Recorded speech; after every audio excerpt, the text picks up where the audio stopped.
Radio. Cube Radio. En direct à LCN.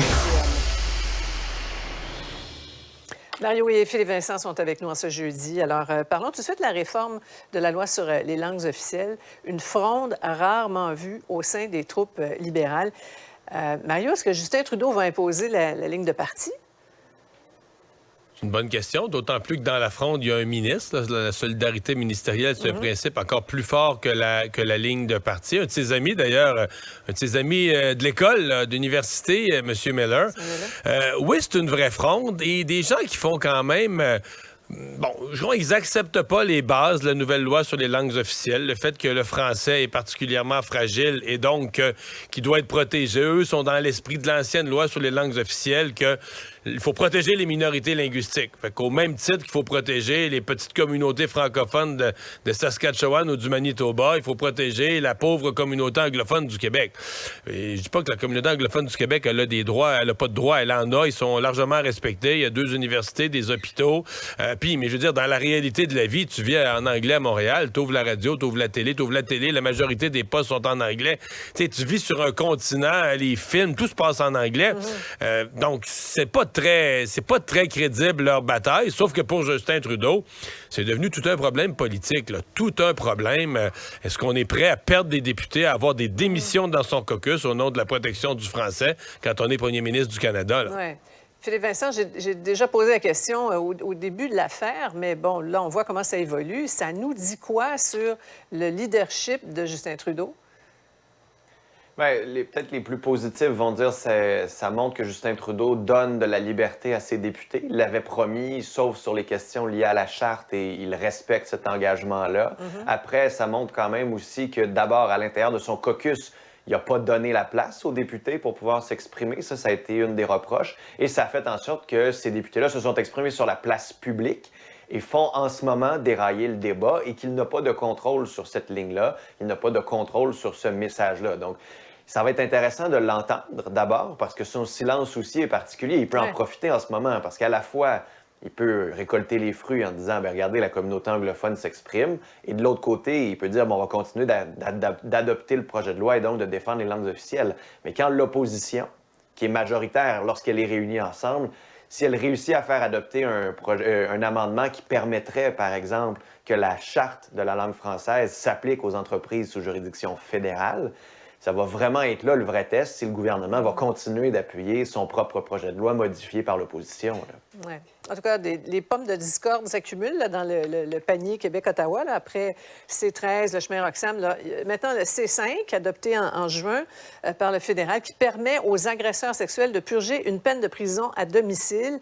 Levée de bouclier au Québec, Mario, les députés québécois qui accusent Ottawa de nuire à la lutte contre les violences sexuelles et une motion qui a été adoptée en sens et à Québec. Oui, absolument. Et le Bloc québécois qui est en mode panique à l'heure actuelle et qui dit qu'ils vont faire un projet de loi pour corriger C5, un projet de loi de députés, parce que le Bloc était avec les libéraux là-dedans. C'est la philosophie très à gauche de dire les peines de prison, faut sortir les gens des prisons, les peines de prison sont trop sévères, faut enlever les peines minimales. Donc le Bloc là, a dansé la valse avec Justin Trudeau là-dessus. Sauf que là, le Bloc dit, nous autres, là, c'est parce qu'il y avait des bouts du projet de loi qu'on aimait, d'autres qu'on n'aimait pas, fait qu'on a ramassé le mauvais avec le bon. Moi, personnellement, j'ai jamais compris, j'ai écrit des chroniques, j'ai jamais compris qu'on aille de l'avant avec ce projet de loi-là. À un moment donné, il faut qu'il y ait une cohérence dans une société. T'as des débats sur les problèmes de violence sexuelle. Tu dis MeToo, faut que les gens dénoncent, les encouragent à dénoncer. Même chose avec les crimes par arme à feu. On dit à Montréal, à Toronto, à Vancouver, les crimes par arme à feu, ça n'a pas de bon sens. Dépensons des millions, embauchons des policiers, ayons des plans spéciaux de lutte à ce genre de crimes-là. Puis en parallèle, tu as des députés à Ottawa qui, pendant des mois et des mois, là, se questionnent comment est-ce qu'on pourrait prendre moins sévère puis diminuer les peines de prison. Ça n'a pas de... Sincèrement, là, ça n'a pas d'allure. Tu as l'impression que tu as un Parlement qui vit sur une autre planète. Ouais. Philippe Vincent, le ministre de la Justice, Lametti, s'est dit très fier de ces 5, lui. Et puis, au fond, il se fie au bon jugement des juges. Oui, puis ultimement, si on nomme des juges, c'est à ça que ça sert. Après ça, comme Mario le disait, il y a quand même un minimum pour certains crimes. La société, par exemple, pour un meurtre, dit bien, à perpétuité, vous serez en prison sans libération conditionnelle avant un nombre d'années X. Donc, pour certains crimes, il y a un minimum qui est prévu dans la loi parce que socialement, on trouve que ce sont des crimes qui sont trop graves. Il faut aussi rappeler que là-dedans, il y a des enjeux sur les peines minimales de drogue qu'on a enlevées parce qu'à de nombreuses reprises, là, les peines minimales qui avaient été mises de l'avant par Stephen Harper, notamment, avaient été déboutées en Cour suprême. Après, pour la drogue, il y en a beaucoup qui disent que ça empire les peines minimales parce que ça ne prend pas compte du contexte, ça ne permet pas à un juge de prendre en compte ce qui s'est passé dans le cas en particulier et souvent en judiciarisant, en envoyant quelqu'un en prison, on amplifie le problème. Et oui, il y a l'aspect punitif, mais il n'y a pas l'aspect de réintégrer la société par la suite. Donc, la peine de prison peut amener un dommage supplémentaire dans certains cas. Et ultimement, ce qu'on voulait donner, c'est plus de liberté aux juges pour faire du cas par cas, pour éviter qu'il y ait une judiciarisation totale. Puis comme sur les armes à feu, il y a eu des peines minimales pendant les 10-15 dernières années et ça n'a pas empêché la flambée de la violence qu'on a connue. Ouais. En terminant, une question qui est toujours très délicate. Combien doivent gagner nos élus? Ça revient régulièrement. C'est tout un exercice là, pour les élus qui sont un petit peu jugés partis, Mario. Oui, c'est certain que c'est compliqué. C'est pour ça qu'ils ont créé un comité indépendant avec des ex-députés et un spécialiste des ressources humaines. Ça ne réglera pas le débat, là. Il y a des gens qui vont être contre ça, qu'on augmente le salaire des élus, puis il y en a d'autres qui vont trouver que ça a du bon sens.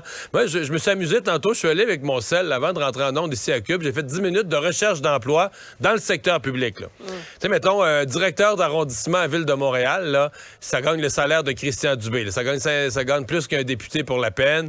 Au ministère des Mines, présentement, on cherche un directeur des politiques, quelqu'un gagne plus qu'un député. Et moi, c'est là, je trouve, qu'il faut se placer. C'est dans l'échelle de l'ensemble des salaires du secteur public, ceux qu'on élit, ceux que nous, les électeurs, on choisit. À moins que les électeurs, on pense nous-mêmes qu'on est complètement niaiseux et qu'on choisit des pas bons. Mais ceux qu'on choisit, est-ce qu'on pense qu'ils devraient être un peu plus haut dans la hiérarchie? Moi, ma réponse, c'est oui. Québec solidaire Subject dit que la CAQ, les libéraux sont bien pressés, Philippe Vincent.